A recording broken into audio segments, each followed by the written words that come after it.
ಮಾಜಿ ಪ್ರಧಾನಿ ಎಚ್.ಡಿ. ದೇವೇಗೌಡ ಅವರ ಪತ್ನಿ ಚೆನ್ನಮ್ಮ ಅವರು ನಿನ್ನೆ ವಯೋಸಹಜ ಕಾಯಿಲೆಯಿಂದ ಚಿಕಿತ್ಸೆ ಫಲಕಾರಿಯಾಗದೆ ಸಾವನ್ನಪ್ಪಿರುವಂತಹದ್ದು.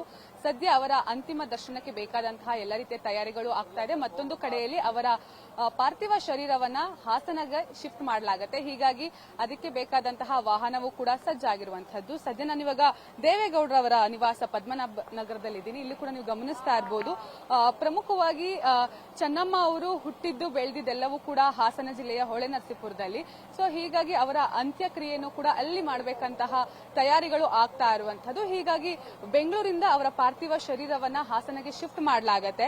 ಪ್ರಮುಖವಾಗಿ 11 ಗಂಟೆಯ ಬಳಿಕ ಅವರ ಪಾರ್ಥಿವ ಶರೀರವನ್ನ ಬೆಂಗಳೂರಿನಿಂದ ಹಾಸನಗೆ ಶಿಫ್ಟ್ ಮಾಡಲಾಗುತ್ತೆ. ಈ ಒಂದು ಮಾರ್ಗದಿಂದ ಅಂದ್ರೆ ಪ್ರಮುಖವಾಗಿ ಇಲ್ಲಿಂದ ಹೊರಟಂತಹ Maruru hand post, Kunigal cross, Belluru cross, Kadabahalli, ಅದಾದ ನಂತರ ಎನ್ಆರ್ ಸರ್ಕಲ್, ಮೊಸಳೆ ಹೊಸಹಳ್ಳಿಗೆ ತಲುಪಲಿದೆ.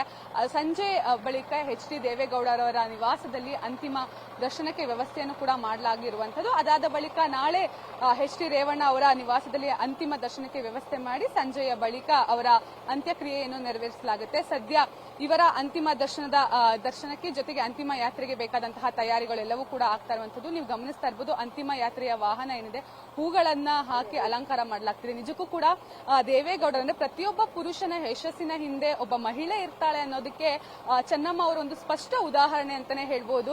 ಪ್ರಧಾನಿ ಆಗಿದ್ರು ಕೂಡ, ಪ್ರಧಾನಿ ಹೆಂಡತಿ ಆಗಿದ್ರು ಕೂಡ ಎಲ್ಲೂ ಕೂಡ ಅವ್ರಿಗೆ ಒಂಚೂರು ಕೂಡ ಅಹಂ ಇರಲಿಲ್ಲ. ಯಾರೇ ಬಂದ್ರು ಕೂಡ ಅವ್ರನ್ನ ಹಸಿದ ಹೊಟ್ಟೆಯಿಂದ ಕಳಿಸ್ತಾ ಇರಲಿಲ್ಲ ಚೆನ್ನಮ್ಮ ಅಂತ ಹೇಳಿ ಸಾಕಷ್ಟು ಜನರು ಹೇಳ್ತಾ ಇದ್ರು.